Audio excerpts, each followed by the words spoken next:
Hello, I'm Dallas Mingangbam and let's have the top stories on ISTV News today. Deputy Chief Minister Gaikangam confident state government will not be affected even if NDA comes to power at centre. Now the news in detail. Deputy Chief Minister Gaikangam has expressed confidence that even if the National Democratic Alliance NDA comes to power at the centre, nothing adverse will happen to the state government. Gaikangam said this to the ISTV News in an exclusive interview in his office chamber at the Secretariat today. He said the results of the exit polls on the 16th Lok Sabha elections announced by some media firms that predicted a victory for the BJP-led NDA and its coming to power at the centre may be possible or impossible. The results of such exit polls in 2004 and 2009 elections had turned out to be on the contrary, he said. Sarkar se tara kan lei ado koi state atopa Madhya Pradesh kangdi Chhattisgarh kangdi wari ba Gujarat kangdi koi atopa part rule torisi without any disturbances adana koi NDA ki sarkar center da lae hadana koi kashu pakhat kada banate da sumla patar so karidi upaile whatever body given by the people of India we have to accept it. I haraw ne yabatai I Praja Singhi Rai se I ikai kum ne batai je mai bag he ka he na nuai bi to ro mai thire he ka he na nuai ta su to ro nam responsible the party am on behave to bani na. On questions whether the funds allocated by the centre for particular projects in the state during the Congress rule had been used properly, Gaikangam said all funds had been used just according to their purposes and there has never been any question of misappropriation. Teams from concerned ministry of the central government come to Manipur from time to time to inspect the projects and found nothing unsatisfactory in the work progress, Gaikangam said. Regarding a question on a much talked about possibility of 1/3 of the Congress MLAs joining the BJP when the BJP-led NDA government comes to power at the centre, Gaikangam said the number of Congress MLAs is now 47. All the MLAs are getting along fine, understanding their responsibility and maintaining discipline. The trend will continue further without any harm, Gaikangam exuded confidence. On a question whether there would be a reshuffle in the Council of Ministry after the results of the Lok Sabha elections are declared, Gaikangam replied that it is the discretion of the party's high command and the Chief Minister. He cannot say anything on this matter, he said. Situation seems to arise to the Hajabata, which results in Sado Pakan, Kaito, I must say, party. When I come on the Chief Minister two in Hajabata, Kanaka, High Command, Kanaka, reshuffle to advantage labor, to advantage labor, On the other hand, Gaikangam expressed confidence that a big political party like BJP will not stoop so low as to topple the Congress government of the state. Such step will be an act of a mean-minded political party. The Congress party also never indulges in such mean politics, Gaikangam said. Election among the sum, Pangai Haina Bawani, Mulana Tabak on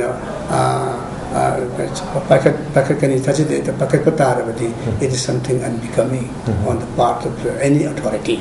Tamzaningiko, Praja Singhi, Apam, Dunia question such a Togadar, an individual leadership Kurgi, Korang, Pukna Vadana, Yamna Bindi, Tip among the Torah Pahidi, Idimasi Torah, Congress Torah, a top party, Torah Kani Tajiti, Torapatara, Dimado, leadership Wapiki, Kudamni in the Handicapped Development Foundation today organized one-day handicapped assessment and orthopedic camp at GM Hall under the sponsorship of Lilian Foundation in collaboration with the technical support from Mobility India. Regional Coordinator of Lilian Foundation Manmit Singh, Director of Social Welfare L. Ibobi Singh, Assistant Director of Mobility India Amit Kumar, Chairman of Handicapped Foundation Dr. C.H. Rupachandra and many physically challenged persons took part in the camp. Medical examination of more than 40 physically challenged persons and treatment was held at the camp. Moreover, those physically challenged persons below 25 years were treated free of cost, and those above 25 years were treated with 50% discount on the treatment fee during the camp. In his speech, Social Welfare Director Eli Bobby said his department has been carrying out beneficial programs for the physically challenged persons of the state since many years. He said all possible help will be extended to them, and many other useful programs and schemes will also be taken up in the future.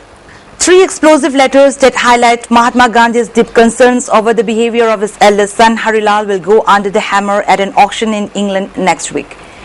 Mullock's auctioneers based in Shropshire County are hoping to fetch between £50,000 and £60,000 for a set of 3 letters written by the father of the nation in June 1935.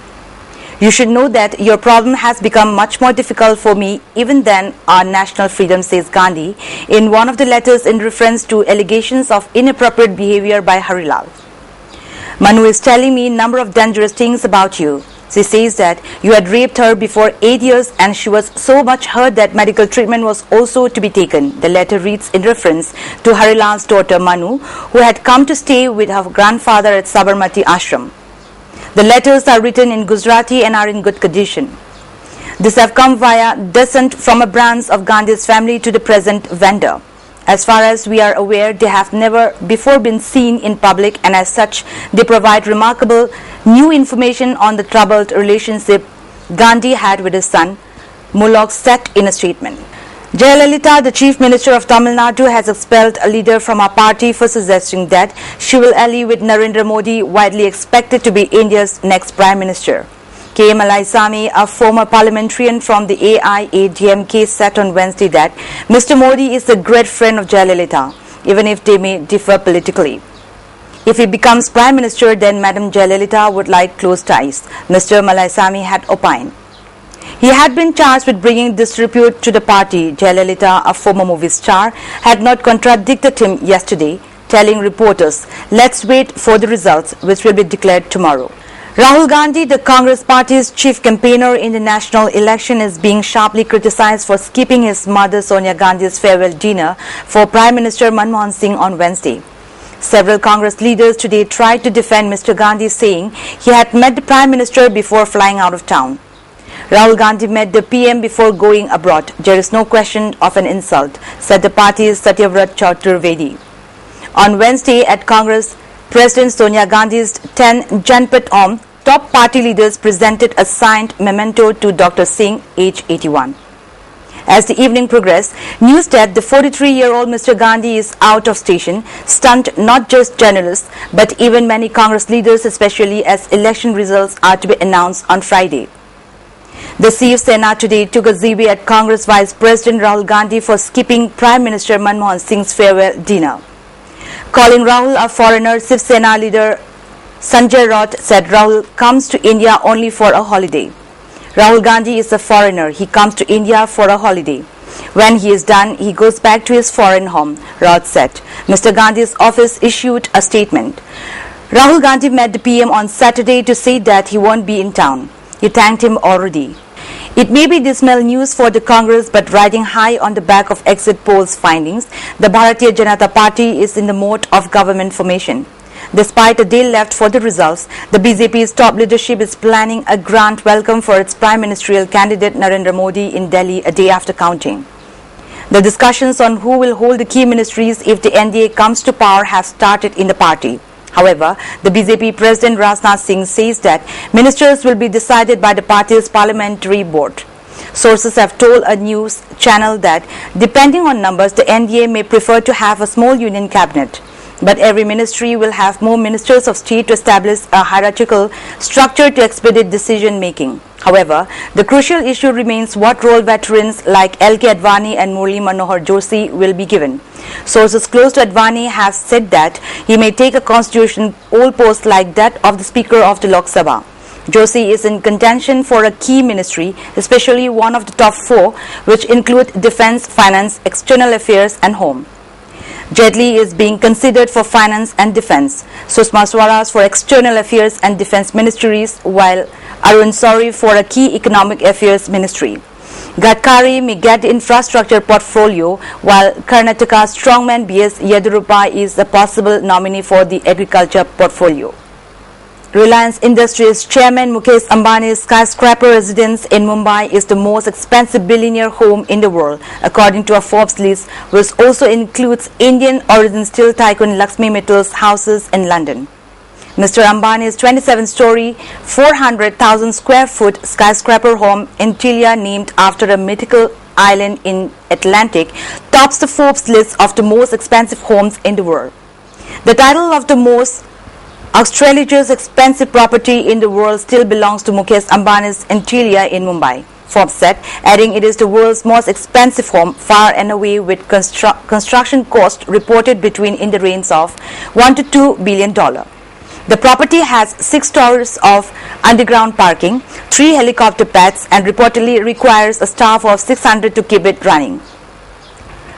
Putting Antilia's scale and cost into perspective, Forbes compared it to 7 World Trade Center, a 52-story tower that stands near Ground Zero in Manhattan with 1.7 million square feet of office space that was reportedly built for $2 billion. Before we wind up the top stories once again.